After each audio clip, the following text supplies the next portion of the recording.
اس میں ایک ورڈ آئے گا اور وہ ہے ایکسٹنکٹ کا، کہ ایکسٹنکٹ کسے کہتے ہیں، ایکسٹنکٹ۔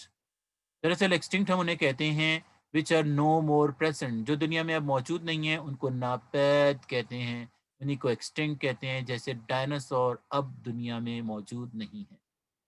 کیا ڈائناسور اب دنیا میں موجود ہیں؟ نہیں۔ تو دراصل کہتے ہیں جو اوور ریپروڈکشن ہے اس کا بیلنس کیسے کریٹ ہوتا ہے۔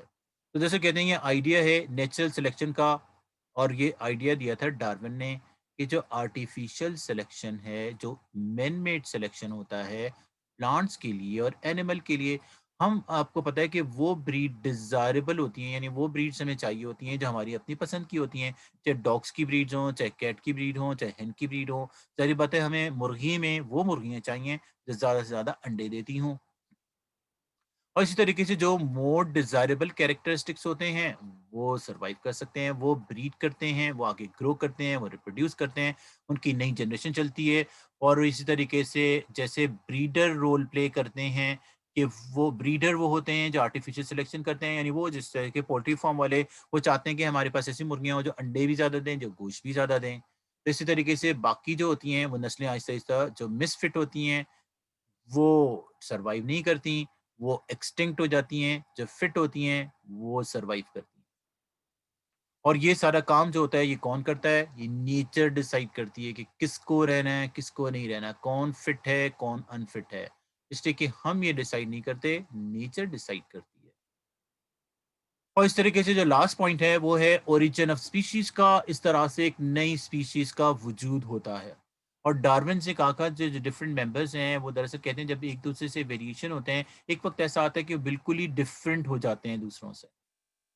اور اسی طریقے سے یہ ویریشن سے ہوتی ہیں، یہ ڈائیورژن اگر چلتا رہے کئی نسلوں تک تو پھر اس میں بالکل تبدیلی آ جاتی ہے، ٹائم کے لحاظ سے وقت گزرنے کے ساتھ ساتھ وہ ایک دوسرے سے بالکل مختلف ہو جاتے ہیں۔ نتیجہ یہ ہوتا ہے کہ جیسے کہتے ہیں کہ چلڈرن اپنے پیرنٹ سے، پیرنٹس اپنے گریٹ پیرنٹ سے اور گریٹ گرینڈ پیرنٹ سے بالکل مختلف ہو جاتے ہیں، اور اس طریقے سے آہستہ آہستہ ایک نئی سپیشیز کا وجود ہوتا ہے۔ اور ڈارون نے کہا تھا کہ یہی نئی سپیشیز اس طرح سے ڈیولپ ہوتی ہیں، یہ 5 سٹیپس ہیں جن سے گزر کر ایک نئی سپیشیز بنتی ہے۔ تو یہ دراصل کہتے ہیں جو سپیشیز نیو سپیشیز کا آئیڈیا تھا، ایسی ایک بات سورہ یاسین کی آیت نمبر 71 اور 72 میں کی گئی ہے۔ دے ہیو ناٹ سین، کیا انہوں نے نہیں دیکھا، how we have created cattle, کہ ہم نے کیسے مویشیوں کو بنایا، دے آر دیئر اونرز، یہ ان کے مالک ہیں، یعنی انسان ان کے مالک ہیں، دے ہیو ٹرینڈ دیم، اور وہ ان کو ٹرین کرتے ہیں، فار رائڈنگ، سواری کے لیے، اینڈ سم فار فوڈ، اور کچھ کو وہ کھاتے بھی ہیں۔ تو یہ دراصل کہتے ہیں کہ اللہ نے انہیں کریٹ کی ہے ڈفرینٹ کیٹلز کو ڈفرینٹ کے لیے۔ کہتے ہیں جو تھیوری ہے اس کی سمری کیا ہوئی، یہ جو تھیوری تھی جو 5 پوائنٹ تھے وہ سمری کیا تھی؟ سمری دراصل یہ تھی اس کی سمپل سی، وہ تھی سمری کے کہ دراصل how five factors how five factor lead into a new species, کے 5 کون سے فیکٹر ہیں جن کی وجہ سے نئی اسپیشیز بن جاتی ہے۔ نئی اسپیشیز سے مراد ہے جیسے منکی ایک اسپیشیز ہے، اس سے ایک نئی اسپیشیز یعنی انسان بن گئے۔ تو دراصل کہتے ہیں کہ جب پروڈکشن بہت زیادہ ہوتی ہے اوور پروڈکشن کی وجہ سے، تو کمپٹیشن سٹارٹ ہوتا ہے، اینیملز میں اسٹرگل کرتے ہیں ایگزسٹنس کے لیے، اور وہ چینجز پروڈیوس کرتے ہیں، اور یہ چینجز نیکسٹ جنریشن میں ٹرانسفر ہو جاتی ہیں، اسی بائی ویریشن اینڈ ہیریڈیٹی۔ اور اونلی فٹ سروائیو، صرف فٹ سروائیو کرتا ہے، نہیں سروائیول آف فٹسٹ ہوتا ہے، اور جو فٹ ہوتا ہے اسے نیچر سلیکٹ کرتی ہے، نہیں نیچرل سلیکشن ہوتا ہے یہ۔ اور لاسٹ پوائنٹ ہے اس طریقے سے جب وہ بہت ڈفرینٹ ہو جاتے ہیں تو ایک نئی سپیشیز جو ہے وجود میں آ جاتی ہے، نئی سپیشیز کا اوریجن ہوتا ہے، نئی سپیشیز کا سٹارٹ ہوتا ہے، نئی سپیشیز کی فارمیشن ہوتی ہے۔ اس طرح سے منکی سے ہیومن ایک نئی سپیشیز بن جاتے ہیں۔ جیسے کہ دراصل کہتے ہیں کیا ویریشن انسانوں میں ہوتی ہے یا نہیں، اس پہ تھوڑی سی ہم بات کرتے ہیں اس کے آبجیکشنز کے بعد۔ اس کے پر آبجیکشنز کیا ہیں؟ اس کے پر 7 آبجیکشنز ہیں۔ پہلا آبجیکشن یہ ہے اس کی تھیوری پہ، ڈارون کی تھیوری پہ پہلا آبجیکشن، تو اس کے جو 7 آبجیکشنز ہیں اس میں پہلا آبجیکشن ہے کہ دراصل ڈارون نے یہ نہیں بتایا تھا، اس نے ڈفرینشیٹ نہیں کیا کہ ہیریٹیبل کون سی چینجز ہیں، نان ہیریٹیبل کون سی چینجز ہیں، کون سی ویریشن نیکسٹ جنریشن میں جاتی ہیں، کون سی نہیں جاتی۔ پھر دراصل کہتے ہیں کہ وہ بلیو کرتا تھا مائنر ویریشن، لیکن وہ سڈن ویریشن پر بلیو نہیں کرتا تھا. اس کو یہ نہیں پتا تھا کہ میوٹیشن کیوں ہوتا ہے, اس کے لیے اس کے پاس کوئی آنسر نہیں تھا جو ایک دم سے چینج آ جاتی ہے. اس طریقے سے Darwin do not explain the use of cause of variation, کہ دراصل ویریشن کاز کیسے ہوتی ہے, اسٹارٹ کیسے ہوتی ہے. اور اس نے یہ بھی نہیں بتایا کہ نیوٹرل ویریشن کیا ہوتی ہے. نیوٹرل ویریشن وہ ہوتی ہے نہ جس کا کوئی بینیفٹ ہو, نہ اس کا کوئی فائدہ ہو, نہ کوئی نقصان ہو. اسی طریقے سے جو نیچرل سلیکشن ہے وہ ویسٹیجل آرگن کا کوئی آنسر نہیں دیتا کہ کچھ آرگن اگر ان کا کوئی فنکشن نہیں ہے تو ابھی تک وہ موجود کیوں ہیں, وہ ختم کیوں نہیں ہو گئے. یا اگر ہم یہ کہیں کہ جو انسان تھے وہ فٹ ہیں, بندر فٹ نہیں تھے, بندر بھی موجود ہیں اور انسان بھی موجود ہیں, تو جیسے کہتے ہیں فٹ اور نان فٹ وہ کو ایگزسٹ کر رہے ہیں.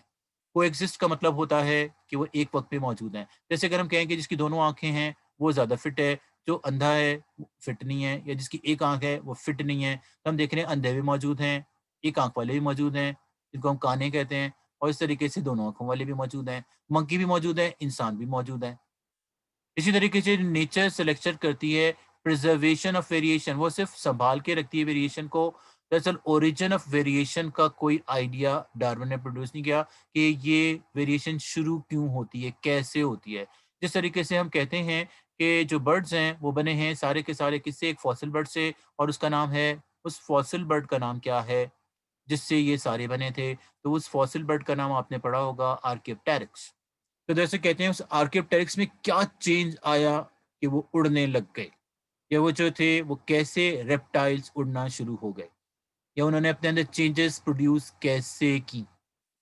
اسی طریقے سے ڈارون نے یہ بھی ایکسپلین نہیں کیا کہ سروائیول آف دا فٹسٹ ہوتا ہے, لیکن ارائیول آف دا فٹسٹ کی اس نے کوئی بات نہیں کی کہ سروائیو تو فٹ کرتے ہیں لیکن فٹ آتے کہاں سے ہیں.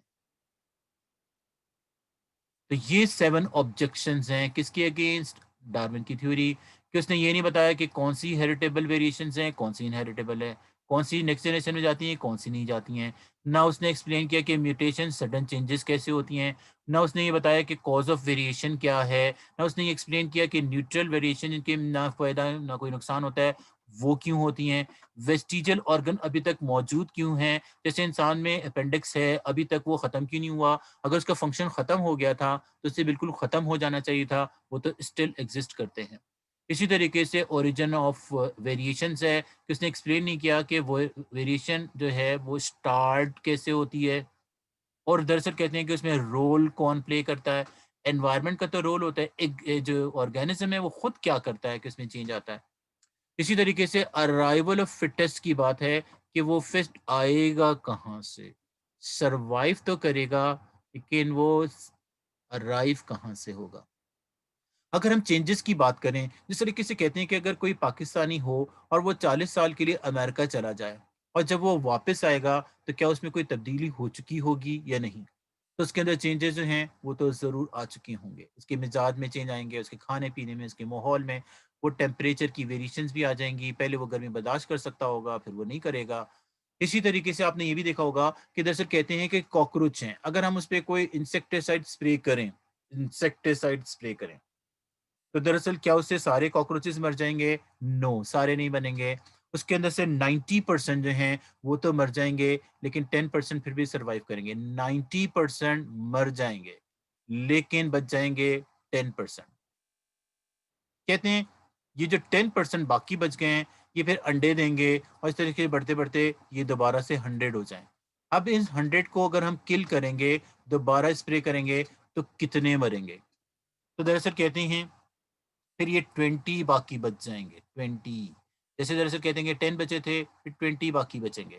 اس کا مطلب ہے باقی مر جائیں گے. جو 20 بچ جائیں گے وہ پھر ریپروڈیوس کریں, پھر 100 ہو جائیں, پھر ہم پہ اسپرے کریں تو 30 باقی بچ جائیں گے. اور اسی طریقے سے ایک وقت ایسا آئے گا کہ کوئی نہیں مرے گا, سارے زندہ رہیں گے. اس کو ہم کہتے ہیں ریزسٹنس. اس کو ہم کہتے ہیں ریزسٹنس, کہ اس میں ریزسٹنس ہو جائے گا, یعنی اس دوا کے خلاف قوت مدافعت آ جائے گی, وہ اس سے مریں گے ہی. تو یہ جو باقی ہیں یہ کیسے سروائیو کر رہے ہیں؟ یہ باقی جو ہیں اس طرح سے سروائیو کر رہے ہیں کہ وہ اپنے اندر یہ جو 10 ہیں یہ کیا 90 جیسے تھے؟ اگر یہ 10 جو بچ گئے تھے یہ بھی 90 جیسے ہوتے تو یہ بھی سارے مر جاتے. لیکن یہ 10-90 جیسے نہیں تھے. جیسے کچن میں اگر آپ نے دوائی کا اسپرے کیا ہو تو وہ جو 10 بچ جائیں گے وہ ہوں گے جو کم سے کم اسپیس میں رہیں گے, جو کم سے کم فوڈ میں رہیں گے, جو کم سے کم ایئر بریتھ کریں گے. اس لیے کہ اگر وہ کچن میں سے کوئی چیز کھائیں گے تو مر جائیں گے. اگر وہ فریلی ایئر بریتھ کریں گے, کم سانس نہیں لیں گے, تو فیومز ان کی باڈی میں جائیں گے, تب بھی وہ مر جائیں گے. اور اسی طریقے سے وہ ایک کے پر ایک کاکروچ, اس کے بعد دوسرا کاکروچ, اس کے بعد تیسرا کاکروچ, باقاعدہ اس طریقے سے ایک کے پر ایک کاکروچ جو ہے وہ بیٹھا ہوگا, تاکہ وہ کم سے کم لمیٹڈ اسپیس میں رہیں. پھیلیں گے تو دوائی کے کانٹیکٹ میں آئیں گے, دوائی کے کانٹیکٹ میں آئیں گے تو مر جائیں گے. اس طرح سے ایسا ہے کہ وہ سروائیو کر سکتے ہیں صرف اور صرف اسی صورت میں کہ وہ کم سے کم, اس وجہ سے ویریشن جو ہیں وہ آتی رہتی ہیں. اس کی اگزامپل جو ہے وہ بھی ہے, ایک ریڈ فاکس ہے. ریڈ فاکس کون سی فاکس؟ ریڈ فاکس جو ہے وہ ریڈ کلر کی ہوتی ہے. کس کلر کی؟ ریڈ. کہتے ہیں جب یہ افریقہ میں ہوتی ہے تب یہ ریڈ کلر کی ہوتی ہے. تو دراصل کہتے ہیں کہ انہوں نے اسٹڈی کیا ڈارون نے کہ جب وہ فاکس جو ہے وہ جب افریقہ میں ہے تو وہ لال رنگ کی کیوں ہے, کس کلر کی ہوتی ہے؟ وین دس از ان افریقہ, تو دراصل یہ افریقہ میں ہوتی ہے ریڈ کلر کی. انہوں نے کیا کیا, اس افریقن فاکس کو لے کر ٹھنڈے علاقے میں آ گئے. کون سی فاکس؟ وہی ریڈ فاکس. تو دراصل کہتے ہیں کہ وہی ریڈ فاکس جو ہے اس کا کلر چینج ہوا, وہ وائٹ ہو گئی. فوراً نہیں, ایک دو جنریشنز کے بعد. پھر دراصل کہتے ہیں انہوں نے اسٹڈی کیا کہ ایسا کیوں ہو رہا ہے. دراصل انہوں نے اپنی اڈیپٹیشن پیج کی, اور وہ اڈیپٹیشن یہ تھیں کہ افریقہ میں ریڈ ووڈ زیادہ ہوتے ہیں. ریڈ ووڈ یعنی لال درخت. ریڈ ووڈ کا مطلب ہوتا ہے لال درخت. ہماری بک میں فرسٹ ایئر میں بھی لکھا ہوا ہے کہ ریڈ ووڈ جو ہے وہ 100 فیٹ کے اور 300 فیٹ کے بھی ہوتے ہیں. تو ریڈ ووڈ زیادہ ہوتے ہیں, تو لال وہ خود بھی ہوتے ہیں, درخت بھی لال ہوتے ہیں. اس وجہ سے یہ کیمو فلیج ہو جاتا ہے. کیمو فلیج کا مطلب ہوتا ہے کہ وہ نظر نہیں آتے, وہ بھی ریڈ ہوتے ہیں, یہ بھی ریڈ ہوتے ہیں. کوئی دور سے اوپر سے اگر کوئی پریڈیٹر جا رہا ہو وہ دیکھے تو وہ آئیڈینٹیفائی نہیں کر سکتا کہ او بھائی یہ کوئی چیز ہے. اسی طریقے سے آپ نے یہ بھی دیکھا ہوگا کہ جو فوجی جو ہوتے ہیں وہ کیا کرتے ہیں, کبھی کسی لینڈ پر ہوتے ہیں تو وہ جو درخت کی ٹہنیاں ہوتی ہیں اپنی ٹوپی میں لگا لیتے ہیں, جو ان کے ہیلمٹ ہوتے ہیں یا کیپ ہوتی ہیں اس پہ لگا لیتے ہیں, اور نیچے جیسے اوپر سے کوئی ہیلی کاپٹر گزرتا ہے یا کوئی جہاز گزرتا ہے وہ نیچے بیٹھ جاتے ہیں. تو نیچے بیٹھنے سے یہ ہوتا ہے کہ کوئی دور سے ہیلی کاپٹر سے یا جہاز سے دیکھتا ہے تو یہ سمجھتے ہیں شاید کوئی پودا ہے, تو اس کو اگنور کر دیتا ہے. اس کو کہتے ہیں کیموفلیج کرنا. پھر انہوں نے اسٹڈی کیا کہ یہ وائٹ کیوں ہو جاتے ہیں, تو یہ برفانی علاقوں میں وائٹ ہو جاتے ہیں چونکہ وہاں پر وائٹ جو ہے وہ برف گرتی ہے یا سنو فال ہوتی ہے, اس وجہ سے وہ وائٹ کلر کے ہو جاتے ہیں. کیونکہ وائٹ کلر جو ہوتا ہے اس کا اپنا بھی سفید ہوتا ہے, جیسے پولر بیئر کا ہوتا ہے. پولر بیئر بھی آپ نے دیکھا ہوگا وہ سفید رنگ کا ہوتا ہے. اس کی جو ہے فزکس والے یہ بھی وجہ بتاتے ہیں کہ چونکہ وہاں پہ سورج کی روشنی نہیں آتی ہے تو سارے کلرز ہوتے ہیں روشنی کی وجہ سے ہوتے ہیں. لیکن یہ ان کی ایک اڈیپٹیشن بھی ہے, اس لیے کہ وہ خود بھی وائٹ ہوتے ہیں, انوائرمنٹ بھی وائٹ ہوتا ہے. تو اگر وہ دور سے ان کا کوئی پریڈیٹر دیکھے تو ان کو وہ پتہ نہیں چلتا کہ بھئی یہاں پہ ہے یا نہیں ہے. اس طرح سے کیموفلیج ہو جاتا ہے. تو یہ ہیں اپنے آپ کو اڈیپٹ کرنا ماحول کے لحاظ سے. آرگینزم اپنے آپ کو اڈیپٹ کرتے رہتے ہیں. ویسے دراصل کہتے ہیں کہ یہ جو 7 ہیں یہ تو ہماری بک میں لکھے ہیں, اور بہت سارے آبجیکشن ہیں اس کے مطابق. اس کے متعلق یہ ہے کہ اگر ہم کہتے ہیں کہ جی فٹ ہی سروائیو کرتا ہے تو ہم دیکھ رہے ہیں کہ انفٹ بھی سروائیو کر رہا ہے. اور اس کے بارے میں آبجیکشن یہ بھی ہے کہ دراصل کہتے ہیں کہ اگر ہم یہ کہیں کہ جب فش تھیں وہ چینج ہو گئیں ایمفیبینس بن گئے, مان لیا وہ ایمفیبینس بن گئے, اور ایمفیبینس چینج ہوئے ریپٹائلس بن گئے, ریپٹائلس چینج ہوئے برڈس بن گئے, اور برڈس چینج ہوئے میمل بن گئے, میملز میں منکیز بنے, اور اس طریقے سے منکیز سے ہیومن بن گئے. تو دراصل کہتے ہیں کہ ہر چینج ہے وہ 10 ملین ایئرس کا ہے. اگر فاسلز کو دیکھا جائے تو دراصل کہتے ہیں کہ منکیز ہیومن کو آئے ہوئے 50 یعنی 50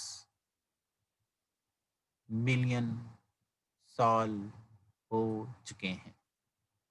50 ملین ایئرس. تو دراصل کہتے ہیں کہ کیا یہ ڈسکنٹینیو ہو گیا ایوولوشن, کہ بھئی فش ایمفیبینس بن گئے, ایمفیبینس سے ریپٹائلس بن گئے, ریپٹائلس سے برڈ بن گئے, برڈ سے میمل بن گئے, تو کیا اب یہ ڈسکنٹینیو ہو گیا ہے؟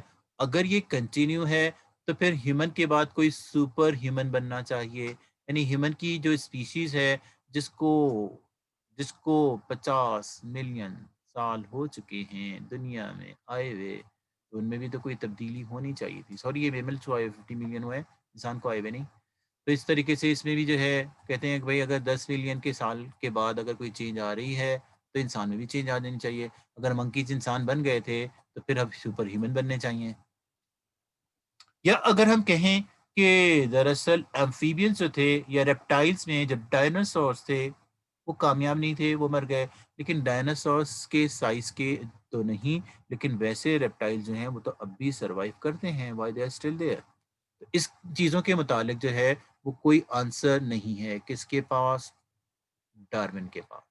تو ڈارون نے یہ بتایا اپنے 5 پوائنٹس میں کہ دراصل جب ہیریٹیبل یا ڈارونس کی جو تھیوری ہے اگر اس کے ہم دیکھیں اس کے اندر سمری کیا ہے اس کی تھیوری کی, تو اس کی سمری یہ ہے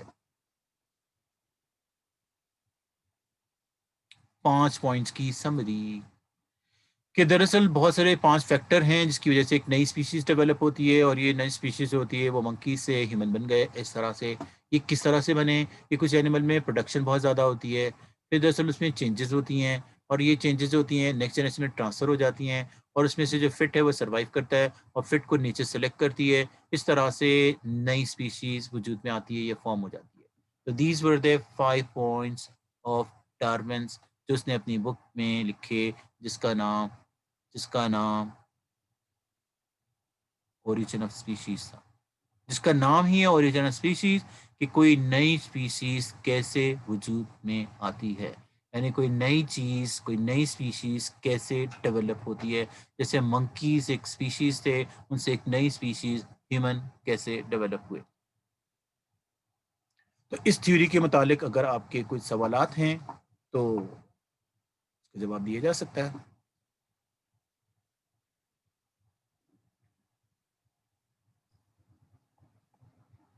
کبھی کبھی ایگزام میں یہ کوشچن پوچھا جاتا ہے کہ ڈارون کی اور لمارک کی جو تھیوری ہے ان دونوں میں جراف کے متعلق کیا ڈفرنس ہے, یعنی انہوں نے کیا ڈفرنس دیکھا. تو وہ دراصل جو ہے جو ڈفرنس ہے وہ دراصل میں نے آپ کو ایک تصویر میں دکھایا تھا اگر آپ کو یاد ہو تو, اور وہ جراف کے متعلق انہوں نے یہ پرپوز کیا دونوں نے اپنی اپنی تھیوریز کے مطابق کہ بھئی کون سی بات صحیح ہے کون سی بات صحیح نہیں ہے. تو وہ یہاں پر آتی ہے وہ بات.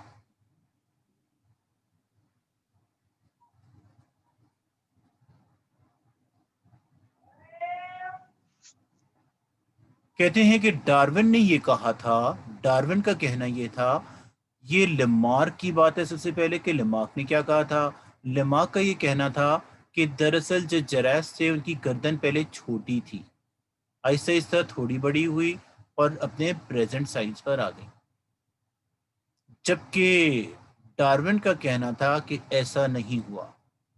ہوا یہ کہ جو چھوٹی گردن والے تھے وہ اور بڑی گردن والے تھے وہ دونوں کو ایگزسٹ کرتے تھے. they were present at the same time کہ چھوٹی گردن والے بھی تھے بڑی گردن والے بھی. لیکن اس نے یہ کہا تھا کہ سروائیول آف دا فٹسٹ ہوتا ہے, جو فٹ ہوتا ہے وہ سروائیو کرتا ہے. تو دراصل کہتے ہیں جس کی گردن چھوٹی تھی وہ درختوں تک پہنچ نہیں پاتی تھی, نیچے کے درخت انہوں نے پودے سارے کھا لیے تھے, اس وجہ سے وہ بھوک سے مر گئے, جیسے اس تصویر میں دکھایا گیا ہے کہ وہ مر چکا ہے. تو اس طریقے سے جو بڑی گردن والے تھے وہ فٹ تھے اس لیے انہوں نے سروائیو کیا, اور جو چھوٹی گردن والے تھے وہ مس فٹ تھے, that's why they couldn't survive and they died, they perished, washed out, vanished. تو یہ ڈفرنس ہے دونوں کی تھیوری کا, کہ لمارک نے یہ کہا کہ نہیں پہلے گردن چھوٹی تھی بعد میں اسٹریچ ہو کر بڑی ہوئی. یوز اور ڈس یوز اس کے تھیوری کا نام ہے, اور جو اڈیپٹڈ کیریکٹر تھے یعنی اسٹریچنگ آف دا نیک وہ نیکسٹ جنریشن میں ٹرانسفر ہوئی. یعنی پہلے وہ چھوٹی گردن کے تھے, ایسے ایسے تھوڑی بڑی ہوئی اور بڑی ہوئی اور بڑی ہوئی اور فائنلی پریزنٹ سائز پر پہنچ گئی. جبکہ ڈارون نے کہا نہیں ایسا نہیں ہوا, دونوں ایک ساتھ تھے, چھوٹی گردن والے بھی تھے بڑی گردن والے بھی تھے, جو زیادہ فٹ تھے وہ بڑی گردن والے تھے, وہ سروائیو کرتے رہے اور آج بھی موجود ہیں. سر جی یہ ڈارون کو کیا ان کی کوئی فوسلز وغیرہ ملی تھی کہ اس نے اس کا جو پوائنٹ رونگ کرنے کی کوشش کی, یا اپنی طرف سے اس نے پریڈکٹ کیا تھا؟ فوسل جو ہیں وہ تو خیر ڈارون نے نہیں، بعد کے لوگوں نے اسٹڈی کیے تھے، اور اس تو اگر طریقے سر سے فوسلز مل ہی گئے تھے تو پھر یہ ابھی تک تھیوری کیوں ہے، لو میں کیوں نہیں بنا ہے لا میں جب اس لیے نہیں کہ بھئی دراصل اس کے اوپر بہت سارے آبجیکشنس ہیں، بہت ساری باتیں جو ہیں جس کے اگینسٹ ہیں، اس وجہ سے یعنی اس کے بہت سارے ایسے بھی ایویڈنسز ہیں جو ہماری بک میں لکھے ہوئے ہیں جو پروف کرتے ہیں کہ واقعی چینجز آئے ہیں، یہ ایولیوشن ہوا ہے، اور اس طریقے سے لیکن بہت سارے ایسے بھی پوائنٹس ہیں جو یہ بتاتے ہیں کہ نہیں ہوا، بہت ساری چیزوں میں ایسا نہیں ہوا، جس طریقے سے بہت سارے لوگ کہتے ہیں کہ اسلامک پوائنٹ آف ویو سے کنٹرڈکٹ کرتی ہے، اسلام میں ایسا کوئی کانسیپٹ نہیں ہے، انسان کو انسان بنایا گیا تھا، انسان بندر کی نسل سے نہیں تھا، تو دراصل کہتے ہیں کہ نیچر کا بھی کچھ قاعدہ اور قانون ہوتا ہے، اس طریقے سے اگر ہم حضرت آدم علیہ السلام کی پیدائش کے واقعات کو پڑھیں تو اس میں یہ ذکر کیا ہے حابیل اور قابیل کے متعلق، یہ قابیل نے اپنے بھائی حابیل کو مار دیا تھا اور وہ لاش لے کر گھوم رہا تھا کہ اب اس کو کیا کروں، کہاں لے جاؤں، کیسے چھپاؤں، کیا کروں، اس کو کچھ سمجھ نہیں آ رہا تھا، اس طریقے سے اس نے دیکھا دو کوے جو تھے وہ آئے، ایک نے دوسرے کوے کو مارا، تو اس نے اپنے پنجوں سے کھودا اور اس کے بعد اس کو دفن کر دیا، اور اس طریقے سے قابیل یہ سوچنے لگا کہ دیکھو بھائی یہ آئیڈیا تو مجھے نہیں آیا تھا، اس کا مطلب یہ ہے کہ اس وقت کوے موجود تھے، جبھی تو یہ واقعہ ہے کہ کوے موجود تھے، اس طریقے سے کہتے ہیں کہ انسان کو جس جس چیز کی ضرورت تھی وہ پہلے پیدا کی گئی تھی، انسان بعد میں پیدا ہوا، یعنی انسان کو جو بھی جتنے بھی ویجیٹیبلز پلانٹس وغیرہ جو تھے جانور تھے وہ پہلے آئے، پھر انسان کو بعد میں لایا گیا، پلس یہ جو تھیوری ہے اس کے بارے میں بھی اگر ہم یہ کہیں کہ کیا یہ تھیوری مکمل ہے تو نہیں مکمل ہے، اس لیے کہ دراصل اب تک کی ہسٹری کے مطابق جو سب سے پرانے فوسل ہیں وہ منکی کے ہیں، انسان کے پرانے فوسل نہیں ہیں، لیکن موجودہ دور میں ایسا ہوا ہے کہ سیٹلائٹ کے ذریعے جو ہیں جو دراصل کہتے ہیں کہ پولر ریجنز ہیں وہاں پر انہوں نے دیکھا کہ سیٹلائٹ سے کہ وہاں پہ برف گری ہوئی ہے، برف کی بڑی بڑی تہیں ہیں، اور ان تہوں کے نیچے انہوں نے دیکھا ہے سیٹلائٹ کے تھرو کہ اس میں بہت سارے بونز، بہت سارے اسکیلیٹن یعنی بہت سارے فاسلز موجود ہیں، تو وہ ویٹ کر رہے ہیں اس چیز کا کہ دراصل جب وہ پگھلے گی اور وہ باہر نکلیں گے تو پھر دیکھیں گے کہ وہ کس کے فاسل ہیں، کون ہیں وہ، انسان ہیں، جانور ہیں، کیا تھے وہ، کیا نہیں تھے، تو ابھی تک کہتے ہیں کہ ہسٹری کمپلیٹ ہی نہیں ہوئی ہے، جب ہسٹری کمپلیٹ ہو جائے گی یعنی ہم سارے فاسل کو ڈسکور کر لیں گے تب ہم کنفرملی یہ کہہ سکیں گے کہ نو، انسان پہلے آیا تھا یا بندر پہلے آیا تھا، جس کے فاسل زیادہ پرانے ہوں گے اس کے بارے میں ہم کہہ سکتے ہیں کہ بھئی وہ زیادہ پرانا ہے،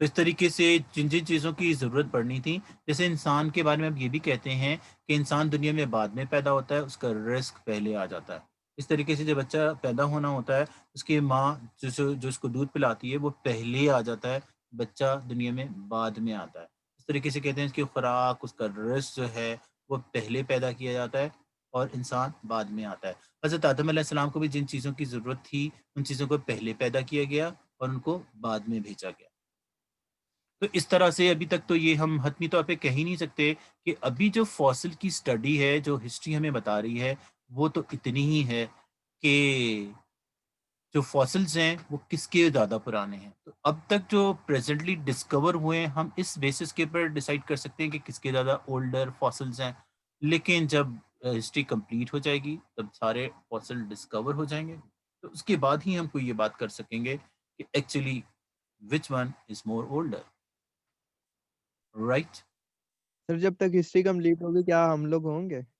یہ تو میں کہہ نہیں سکتا اس لیے کہ بہت سارے لوگ جو تھے وہ تھے اور بہت سارے لوگ اب موجود نہیں ہیں، یہ تو 18 سینچری کی بات ہے جبکہ ڈارونس نے یہ پرپوز کی تھی، 1809 میں جو ہے وہ پیدا ہوا تھا جیسے کہ ابھی ہم نے پڑھا، تو یہ تو بہت پرانی ہے، تو 18 کے بعد 19 سینچری، اب تو ہم 20 سینچری کے بھی 20 ایئرس پورے کر چکے ہیں یا نہیں، تو اس وجہ سے تو اب جو ہے وہ سیکنڈ ایئر کی کلاس کا وقت جو ہے وہ ختم ہوا، انشاءاللہ پھر ہم اپنے نیکسٹ کلاس میں نیکسٹ ٹاپک کے ساتھ جو ہے وہ دوبارہ سے آپ سے ملیں گے، جب تک کے لیے اجازت، اور جو ہے اسی چیپٹر کا جو ہے وہ ایک نیکسٹ ٹاپک ہے وہ انڈینجرڈ سپیشیز ہے جو ریڈیوس کورس میں موجود ہے، جس سے کہ ریڈیوس کورس میں صرف یہی چیزیں ہیں، ایک جو ہے ڈارون کی تھیوری، ایک ہے لمارک کی تھیوری جو دونوں ہم نے پڑھ لی، اور ایک ہے انڈینجرڈ سپیشیز یعنی وہ اسپیشیز جن کو خطرہ ہے، کیا خطرہ ہے، کس چیز سے خطرہ ہے، کیسے ایکسٹنٹ ہوتے جا رہے ہیں، اس کے متعلق ایک چھوٹا سا ٹاپک ہے. تو ہماری نیکسٹ کلاس انشاءاللہ اس پر ہوگی. جب تک کے لیے اجازت. اللہ حافظ. والسلام علیکم ورحمۃ اللہ.